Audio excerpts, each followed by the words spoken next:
Gusto ko tanggalin yung ulo niya ba?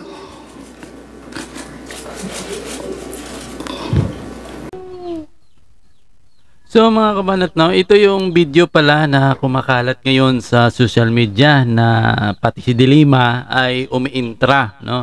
So si Dilima umiiksi na threaten daw kay President Duterte, President Bongbong Marcos, yung sinabi ni Vice. Ngayon, nire-review natin yung video ni Vice President Sara Duterte sa ginawang press conference kahapon. So ngayon, nakikita ko na walang masama, walang threaten sa sinabi ni Vice President Sara Duterte kung panoorin mo yung video. Alam niyo kung bakit, mga kabanat? Ang binanggit pala ni BP Sara Duterte doon sa event kung saan mayroong batang nag-speech, no? Panoorin niyo muna ito, mga kabanat. Panoorin niyo muna ito. Mamaya tayo magadulugtong nito. Ito ang kabuhang story kung bakit nabanggit ni BP Sara Duterte na gusto niyang tanggalin yung ulo ni President Bongbong Marcos sa isang event. Sa totoo lang, walang binanggit dito na Bongbong Marcos. Walang binanggit dito na Bongbong Marcos. Pero sa pagkaintindi talaga sa buong kwento ay tumutukoy kay President Bongbong Marcos. Pero panoorin natin ito, mga kabanat, para sa inyong kabatiran na himay-himayin yung video na walang threaten. Daming sumasausaw na mga lumikir di umano na walang utak din na threaten daw sa Pangulong Bongbong Marcos yung sinabi ni BP Sara. Pero threaten nga ba? So kayo nang humusga dito, mga kabanat. Panoorin natin ito. Kasi para naman sa graduates yun, hindi para sa akin yun. That's their happiest day. So nagsama kami. Ito yung kabuhan. Sama kami. Nakatayo kami doon. And merong isang graduate. Ito na.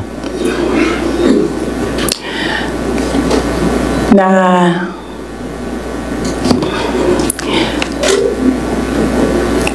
alam nyo, para sa akin, there was some sort of inappropriateness sa ginawa ng bata. Pero bata ito eh.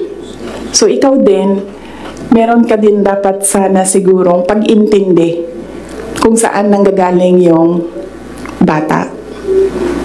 And ang reaction mo, ang response mo, should be so that the child will learn a lesson. So meron isang graduate. Ito na, mga kabanat. Sabi nung graduate, Mr. President, can I have your watch? Dito sa part na ito ay binanggit ng bata. Nag-speech kasi, video interrupt ko lang para hindi tayo makapiright dito, mga kabanat.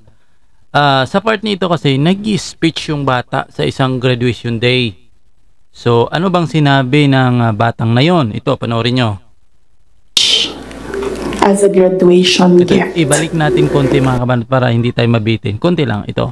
Your watch. Ito pa. Ito.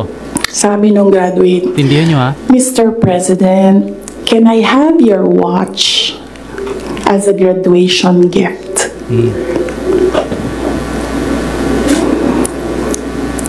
And narinig ko, tabi ako, di ba?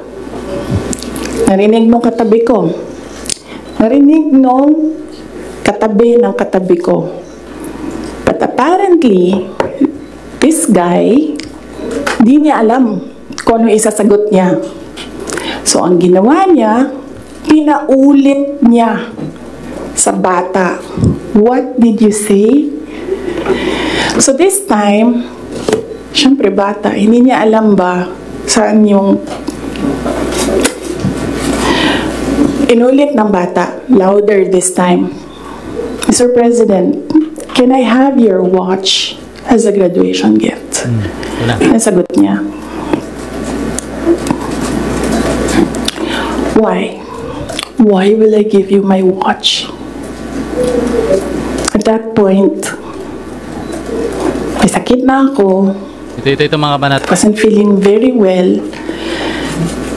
Nandun lang ako, nakakatayo ako doon kasi may gamot ako. Gusto ko tanggalin yung ulo niya ba?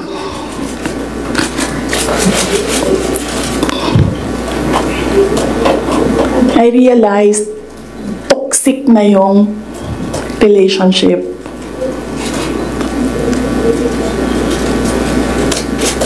And it did not help na itong dalawang katabi ko, tumawa pa. Pinagtawanan pa nila yung bata. And I saw the humiliation sa face ng bata. I wanted to help him. Gusto ko sabihin sa kanya, itong relo ko na lang, relo ito ng Vice President, ito relo ng Presidente, pero I hope this will do. And then I realized na baka mas lalong mapahiya yung bata if I do that. So I just imagined myself cutting his head.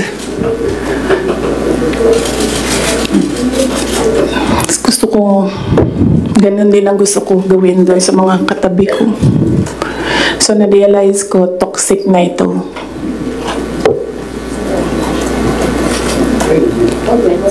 When was that, ma'am?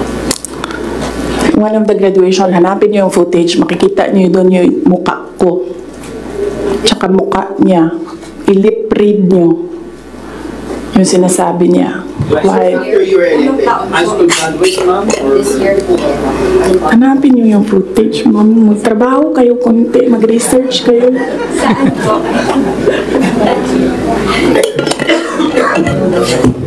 So, gusto ko sabihin sa kanya, Hanapin ko rin yun. bago ko tanggalin ang ulo mo, yung batang yan yung magpapakamatay para sa bayan natin. Nag-aral yan ng 4 na taon, naghirap yan ng 4 na taon, walang tulog araw-araw para mag-training kasi mamamatay yan para sa bayan natin.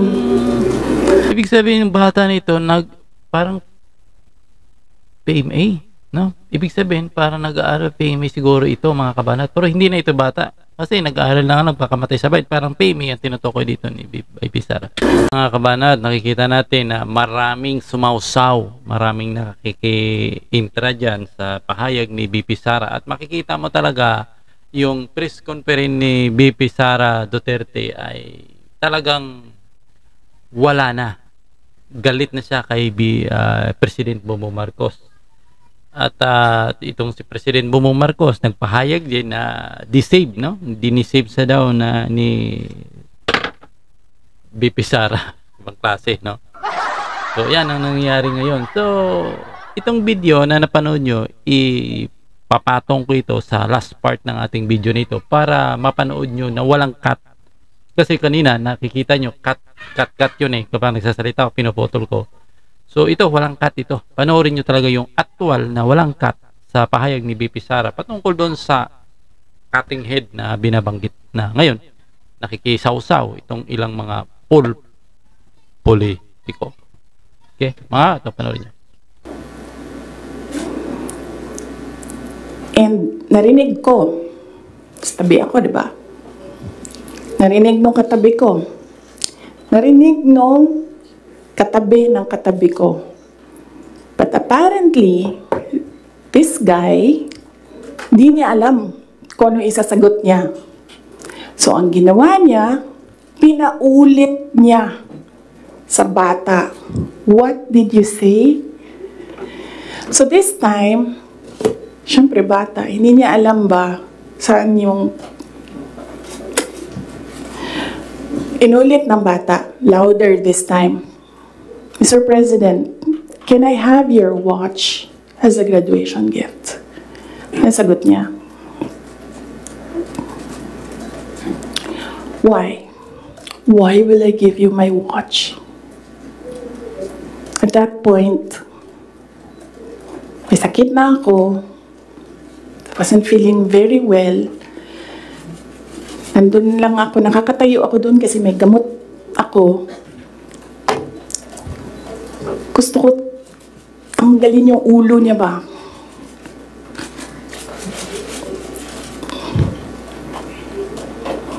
I realized toxic na yung relationship.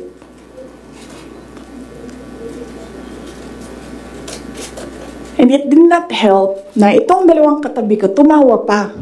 Pinagtawanan pa nila yung bata. And I saw the humiliation sa face ng bata, I wanted to help him. Gusto ko sabihin sa kanya, itong relo ko na lang, relo ito ng Vice President, ito relo ng Presidente, pero I hope this will do. And then I realized na baka mas lalong mapahiya yung bata if I do that. So I just imagined myself cutting his head. Gusto ko, ganun din ang gusto ko gawin doon sa mga katabi ko. So na-realize ko, toxic na ito.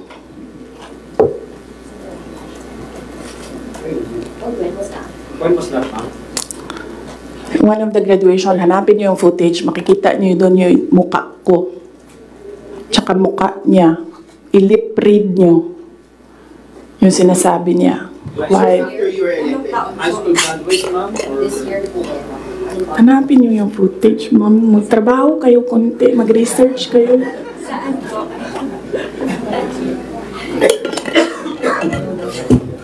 So, gusto ko sabihin sa kanya, bago ko tanggalin ang ulo mo, yung batang yan yung magpapakamatay para sa bayan natin. Nag-aral yan ng 4 na taon, naghirap yan ng 4 na taon, walang tulog araw-araw para mag-training kasi mamamatay yan para sa bayan natin. Yan yung batang yan, ang mapuputulan ng daliri diyan sa fiasco ninyo sa West Philippine Sea. And then, I'll cut his head. So, noon, na-realize ko, toxic na, di ba? Ganyan na yung imagination mo. Ang imagination mo, sinasakal mo na yung tao. And then I said, this is over. Tapos na.